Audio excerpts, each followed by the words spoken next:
Welcome to the Strong Life Coach podcast, where we speak life, coach life, write life, and lead life. Today, I'm joined in the studio by none other than Matthew Ryan Brown, special guest. Matt, welcome to the show. Thank you for having me. So we are here in Tulsa, Oklahoma. The first time in my lifetime I've ever podcasted from Tulsa, Oklahoma. Exciting. I'm excited. I'm pumped up. I know you and I have been talking about podcasting together probably for 5 months here, or just under 5 months. So I'm glad our planning, our communication across states has finally came to fruition for us to be able to connect. Oh yeah, I'm excited. All right, so I think we're talking about some great content today. I want people to know that you've been living in Tulsa, Oklahoma for 22 years. You and I met in May this past year after I gave a speech here, and we're going to talk about something today that you have a great passion for. That is autism and Aspergers.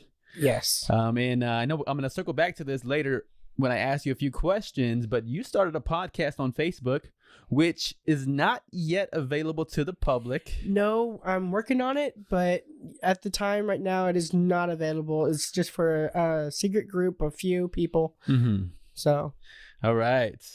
So, as I mentioned, you have a passion for raising awareness about this, again, autism and Asperger's. Let me ask you, what inspired you to become passionate about raising awareness for autism and Asperger's?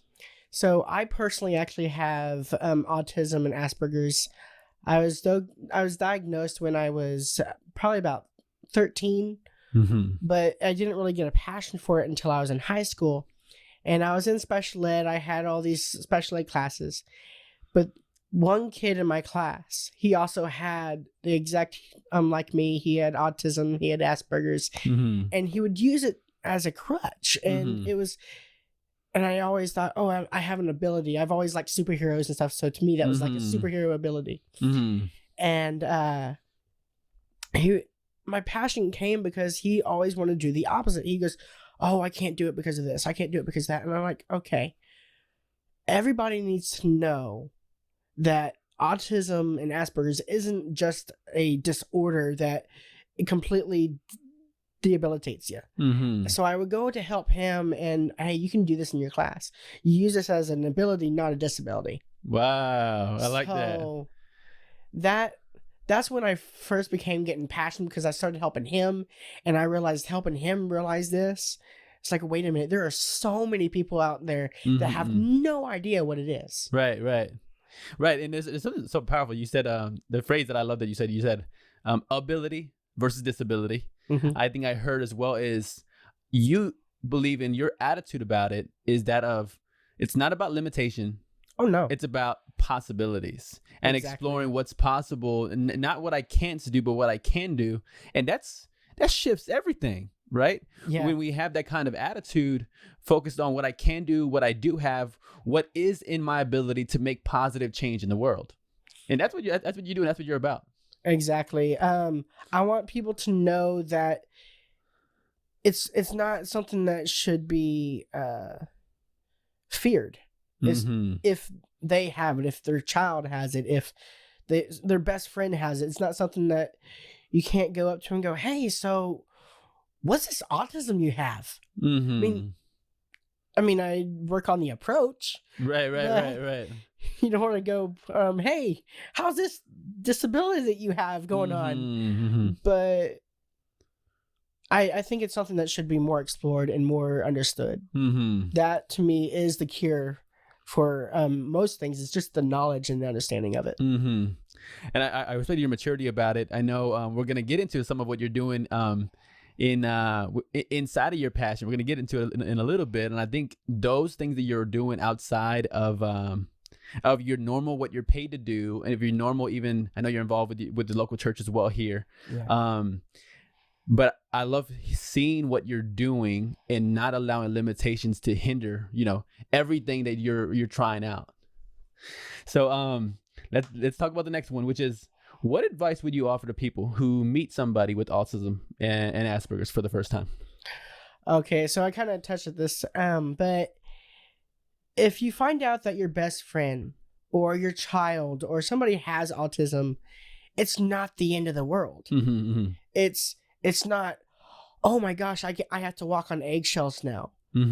There are several books out that will help. When my mom, she helped me a lot, but one of the books she used was Out of Sync Child. I forget who actually wrote it, but it was awesome because there is sensitivities to different lighting and different things. Like for me, it was a big thing, was sensitivity to lighting, because there's a lot of things that happen with lighting and the iridescent lighting that buzzes and stuff like that that can be challenges. Got it. Yeah, and that's a question, because even you told me about it in May, and then I was seeing how passionate you were as a person and what you were trying to be involved with, and I was like, man, I think back then I was like, hey, you want to podcast together? Like, because I think it's a story, your attitude about it, you're optimistic.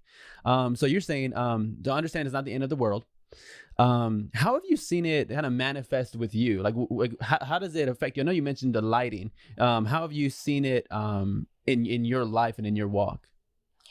I don't really quite understand the question. I'm sorry. It's fine. Right. So when somebody has, so you told me about it in May. Even when you said it, I didn't really know like what it means. Like, so you mentioned it, and and I'm going, what does that mean for you? Like, how does that affect you? How does it influence you? The autism and Asperger's in your personal life? Well, it influences me because I do things differently. There we go. I mean, everybody puts one leg in front of the other to walk, and one arm into the other of the jacket, but I may do it a different way. For instance, a lot of triggers for autism are texture and lighting, like I mentioned, and so I may do it slowly or slower than most people, and I may have to do it a certain way that someone just goes on, doesn't even think consciously about what they're doing. And to them, it's as natural as breathing. For me, I have to, I need to do this first, then I do this, and it's really structured. So if I understand it right, there is an element of, if somebody was comparing, right, going, okay, well, what's the difference between Matt and somebody else? So sometimes there's activities that take a few extra steps, or even the speed in which something is executed might be a little bit different. Exactly. Got it. Okay. Good to know. So you're involved in this Facebook community. It's a closed group. Is that accurate? Yes. So this is people who either have Asperger's, Autism and Asperger's, or who are advocates. Is that right? As far as the group goes? I would like to expand it to people that could be advocates, but as of right now, it's only people with autism and Asperger's. And there's certain things that are going on with it that I'm trying to rearrange the way that we can actually be a closed group where you can still search it, but you still have to go through some administration process to answer a few questions, because I want it to be I created it to be an open group for anybody that has autism and Asperger's, a free group because with autism and Asperger's, we have meltdowns. And we need somebody to talk to. And there's not always somebody to talk to that will understand exactly what you're going through. Right. So I created this group along with the help of a few people that we can do that on there. We can actually talk about, hey, this is what I'm going through this week. Anybody have any help, any coping mechanisms, coping skills that they have used in their life? Nice. And I make it completely to where it's their group. It's not just mine. I'm going to create what you guys do. No, let's do everything. And it's centered around a topic that we all love and have a passion for, along with the Autism and Aspergers. And it's around the show My Little Pony, of all things, which we have a common thing of, I like this or I like that. And there's a lot of elements of that show that are in the group. So the page is actually called Christian Bronies with Asperger's and Autism, or Autism and Asperger's, or CBAA for short. So yeah, I've had it for about 5 years now. Nice. So then, because your set of challenges with with Asperger's and autism is like, a finite amount of challenges, right? But then people in the group, they have challenges that you may not have personally in their walk. So what, for people listening in that haven't, heard a lot about it, what challenges have you seen other people that they have with autism and Asperger's? Other challenges that, little crowds. I mean, there's a lot of people who are claustrophobic, but when you have autism or Asperger's, it can be heightened by like 5 times more than someone who regular has claustrophobia. Because you have these millions of ideas going through your mind at once, and then all of a sudden the anxiety hits and realize, oh, I'm in a group, I might have a meltdown, and then the anxiety about having the meltdown in the group and the shame and everything that someone even normally goes through is going along with several hundred other thoughts that, oh, I don't want to do this, but I don't know if I can control it, or I'm going to have an outburst. So that is, I think, one of the most common ones, or just not being understood. Because there's a lot of things that facial cues, I personally don't get facial cues. Like, you could be screaming that you just don't talk to me, don't have a conversation with me, and you could be upset. Me, I'm coming over here and go, oh, he's happy, I can talk to him. And there's that loss of connection. So that's another challenge that is very frequent, and it can be coming off as somebody, oh, he just doesn't listen, he doesn't want to talk, he just doesn't understand me, I don't understand why he keeps on trying to talk when I'm mad. He personally probably doesn't even know that you're mad. Got it. Okay. So. Gotcha. No, I think there's something about that, because there's facial cues and what somebody's communicating with their gesturing, right, or with their expressions, or with, their eyebrows, right? Sometimes people are upset, you can see it because they have this crease right here, but sometimes if those nuances are missed, it can create what I'm hearing from you, if I'm hearing it accurate, it can create a gap in the communication. Is that right? Correct. So, great insight. Share with me, what's a unique challenge you've overcome in your journey? Lighting. I used to work for Walmart, and they have this iridescent lighting, and you usually see it in halogen bulbs and stuff like that. But there's this buzzing that goes on that most people go, oh, it's just buzzing, and they just shake it off. For a lot of people with autism and Asperger's, that buzzing is serious. Like, that's all you focus on. Because it's a one-track mind. And if you're trying to focus, like, a lot of schools use them. I mean, so I had to cope with that, going, okay, I have to try to focus on this work, or try to have some background noise. Focus on the background noise instead of that buzzing, because it can get to the point where you may hear it as just a flatline buzz. The person who has autism is focusing on that to where it, in their mind, is about the same as a chainsaw. Wow. Okay. So I mean, it's completely distracting if you're trying to focus on a task. So it's helped you to overcome it by focusing on something else, to try to shift the focus. Yeah. And make sure that, because you don't want it to, just like anybody, nobody wants it to debilitate them and feel like I can't do anything but listen to this. Especially, you're talking about working at Walmart, you have responsibilities in the store. And if all you're thinking about is this buzz, then it might limit your ability to execute different tasks around the store that came with your job. Exactly. That's exactly what happened. I don't work there now. I actually work in a mall now, so the lighting's a little different, but I still have background noise because of all the other people around. So I can focus on that because they do actually still have the same lighting. So every once in a while I'll hear that buzz, and I'm just like, okay, I'm going to focus on the people. I'm going to focus on things around me, different noises and stuff. And I work in a restaurant in the mall, so I hear all these beepings and stuff from my restaurant and somebody else. Gotcha. So tell me who's been probably the biggest inspiration for you in your journey?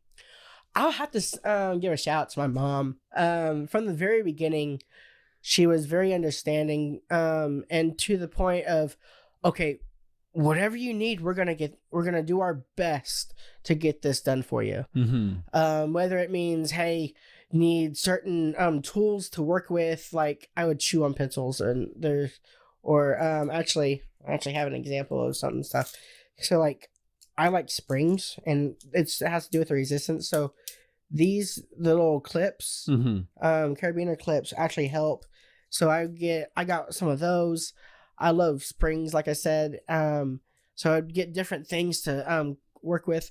My mom went through everything to try to make it as easy as possible, so I can go on living a normal life. And so I love the fact that nothing stopped her. She got all these books, all these information once she found out. Excuse me. But I think that right there has been a big rock for me, because I can always fall back. My mom was like, Mom, I don't know what to do right now. And she'll get this essential oil, or here, have you tried doing this? So she's somebody who, when she found out that you had it, she said, I'm going to make sure I'm educated, I'm aware of the needs, and to make sure she's there for you, building you up, encouraging you, believing in you. And really, it sounds like she's just supported you in an enduring manner all along in your journey. Yeah, and I'll say I haven't always been easy. I mean, I haven't been an angel by any means through the entire process. So, I mean, there are times that I would have fits and just be completely having a meltdown going, I'm not going to do this, and screaming at the top of my lungs, not respecting her at all. And still she comes back as a mother and goes, okay, for one, you're not going to talk to me that way. We're going to discipline right here, and then we're going to move on, and this is what we're going to learn from this. Sure. I love that. So she maintains the standard, but then she made it about what we're gonna learn. And what I'm hearing is somebody who persists in love, who has this love that's persevering in nature, which is a beautiful, beautiful thing. I think everybody, no matter what challenge we're having, anybody who's listening in, we want somebody in our corner like that. Oh yeah. Where they affirm me at my best, when I'm performing well, when I'm doing well, when I'm getting some high achievements, but even not just affirm me at my best, but when they accept me at my worst. There's something that's so powerful about that creates a special place in our hearts when we have somebody in our corner who not just affirms us at our best, but they also accept us at our worst. And that's what I'm hearing that your mom was for you. Yeah. And I would like to give a shout out to all of the parents who have to deal with kids with autism and Aspergers, and I know it's a struggle, and because it's not an easy feat. Sure. So let's talk about some of your the new endeavors you've taken on recently. So you performed your poetry for the first time. How was that? Okay, so I went to a little coffee house. I've been wanting to do poetry. I was talking to you about it a while, and I didn't know what to do. So I finally took a friend out, went to a coffee house, and performed my poetry. And it was so weird because at first I thought, oh, I'm gonna be nervous. I'm gonna break down, and because one of those things with autism is you don't know, and I didn't know the atmosphere, so I was getting anxiety. But I sat down on that stool and just started performing my poetry, and it felt warming and comfortable, like I belonged there. Yes. And it was an eye-opening experience, because it's like, okay, so it's not scary. I can do this again. Yes. And I'm actually in the middle of making more poetry because of that. All right. And that's what you love to hear, because sometimes when you take one step forward and then you start seeing, so let's say you up to this point, you had steps 1 through 7 kind of laid out as far as like poetry goes. Yeah. But then you take these steps to perform them, and it opens up more possibilities, right? Oh, definitely. I mean, going to the coffee house, hearing everybody else's poetry, I'm getting ideas here and there. Oh, I can write about this. Oh, I can write about this. And because I explored something that I originally was kind of afraid about because I didn't want to do it. Right. I didn't know what it was going to take, and I didn't know what I was going to have to sacrifice. What so naturally when you start writing poetry, sometimes in your mind, I imagine you think of maybe one day I'll perform this. So what gave you that extra nudge where, okay, I'm going to go from writing it to I'm taking that next step and I'm performing it? What helped you with that?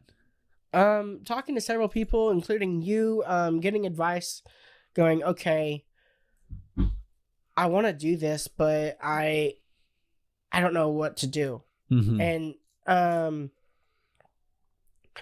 even like, I'll give you a shout out. I mean, you were really good, really encouraging, going, no, just do it. And once you get through it, you'll get used to it and all that. And I was still, I mean, I'm not gonna say, oh yeah, okay, Derek, let's go do this. Right. I still was hesitant, and I still had to sacrifice going, okay, because it was still like a month and a half after that I finally went and did it. Right. So but it's something so powerful. I think about these conversations because that's been advice I've received, which is do it now. Like, what are you waiting for? When are you going to do it? What time are you going to do it? Okay. Are you committed to doing it? And like this expectation of, because if you're a human being, you have a friend that says, one day I want to write a book, or one day I want to perform poetry, or one day I want to, and they'll like fill in the blank, and you'll hang around them. And if you hang around them long enough, you'll keep hearing these one day I want to's, which nothing's wrong with dreaming, but eventually it comes down to the point of, well, when are you going to do it? What time are you going to do? What's your first big step? And of course, as a coach, that's what I do, right? So people talk about what they want to do with their lives, whether it's their career or they want to start a business or write a book or perform or whatever they have this ambition to do. You take it from, let's make your dream a reality by getting some traction behind what you want to do. So I just appreciate that about you because what I always talk about when it comes to personal growth is implementation. Somebody else can't implement it for you, right? Yeah, somebody couldn't perform it for you. I guess somebody could have performed it for you, but it wouldn't have been the same effect of inspiration for you because now you have that under your belt, you have that experience, and it sounds like you have the confidence to do it again. Yeah. What really helped was the fact that I went to the coffee house, and there were strict rules, and there was structure, and I'm thinking, a coffee house has rules about poetry. It is kind of weird, and I had to be out of myself. I couldn't be around the same people I'm around all the time because there are different people that do poetry. They have their own different lifestyles, their own different art styles. Sure. And there's several different styles of poetry. So where mine is more emotional, and I get my inspiration from emotion. Others they watch a TV show and they're like, oh, I can write about this. Right. So yeah, definitely. Gotcha. Okay. So then that's one thing. Again, it speaks to what you first started talking about of not limitations, but possibilities. And I think you've taken on that possibility. So something else that I appreciate about you is that you started your podcast on Facebook. So how did you get started? Oh, man. So tell me the background story on that one. So I've always actually wanted to do a podcast for my group, and because I wanted to hear their interpretation of what they go through. Sure. I mean, there's a lot you can do about talking to someone like on the phone, texting them and all that, but you don't get the emotion. You don't get questions like, hey, so I went through this today and this is how I did it. The reason I do my podcast is so people can feel free to ask me questions, and they have something that they're going through, I'll talk about it. And what inspired me was actually you again, is I asked it, hey, I saw that you do this, the Strong Life podcast, and I got really interested because, like, wait a minute, you know what you're doing, and I'm just gonna get advice from you, and you actually gave me that push and shove to go, okay, again, I just need to do it, just like that poetry. I just need to jump in head first and do it. And it was what was interesting about it to me is I think what I remember about that first conversation we had, which was, hey, I don't have it all figured out. I'm just, if there's anything that I'm doing and I'm doing well, is I'm taking steps and I'm moving forward. Now, I'm going to do a podcast. I'm going to make a bunch of mistakes and I'm going to learn a ton. And then I'm going to do another podcast and make some more mistakes. And then I'm going to learn a ton, and I'm going to do another. So, but this idea, the image that comes to me is there's a beautiful moment in a child's life when they're learning to walk. And they're messing up. They're not taking a step forward, taking it to the side, and they stumble, or they might even fall. But it's a beautiful mistake because it's moving forward. It's part of their development and their growth. And again, that's what I see in you. It's if we waited till we were perfect at podcasting to start podcasting, that day would never come, right? Yeah. But each time you podcast, you get more experience. You get more, again, confidence. Hey, I've done this before. I can do it again. Yeah. Different things like having a notepad. Hey, what am I going to talk about today? Praying beforehand. Yes. Definitely getting God into the center of it, because I also, this podcast is Christian based. It's not just, we're talking to everybody who has Asperger's autism. I want it to be God focused because he is the author of everything. If we have a difficulty, we have a disability going on, we go to him first, ultimately, in everything. That's right. Ooh, that gave me chills right there. So I love that. And then you've also had your mom on. Yes. One of my special guests, my only first special guest so far, has been my mom. And I kind of caught her off guard, but it was awesome because I got to ask her questions about, hey, how is it to raise someone with autism? And I got to ask her different questions about different just materials that she used. So she could actually talk to the people on my group about, hey, we do this book, like the Out of Sync Child, like I mentioned before, actually came from her. And then the fact that she mentioned that there's different essential oils because that can help calm a meltdown. And I was able to give her a little shout out right then and there. So it was fun. I really enjoyed it. I love it. I think what's so powerful about it is your admiration for her and how much you adore her, and then being able to have her on the show and to showcase her, right? And that's what I'm passionate about, which showcasing. I'm like showcasing my friends, people that inspire me. Somebody like you, who instead of relying on this as a crutch, you go, no, I'm exploring possibilities. This is ability, not disability. Yeah. And then everything you're taking on right now, again, it inspires me, it encourages me, and so all I have to say is keep going, bro. Keep doing it. It's definitely, like you said, a journey, and just one step at a time. Yes. So we do want people to tune in. If you have questions about autism and Asperger's, feel free to message us on this post, or if you want to send us a direct message as well. Of course, I'm not an expert. I know very little about it, but I'll certainly direct the questions to somebody who has more experience, who has more expertise than I do. But it's something that I'm really glad we're able to showcase on the show today. Well, thank you for having me. It's been a really good pleasure. I love talking about autism. It's one of my passions. And I just want more people to understand that it's not just about the disability. Yeah, there's a lot of people that have it, and everybody's over here trying to cure this or cure that. And what we really need to do is, before we start trying to cure something we don't understand, get some knowledge about it, understand it a little bit, and go, okay, maybe not cure, because it's not a disease. Disease can be cured, disabilities can be overcome. So I love it. So if you're tuning in, this is the Strong Life Coach podcast, where we speak life, coach life, write life, and lead life. And be sure to comment, to share the podcast, to like it. If you're on iTunes, to give it that 5-star rating, and share it, and share the podcast. And don't forget to subscribe, so you'll hear great content just like this. Have a great one, and thank you.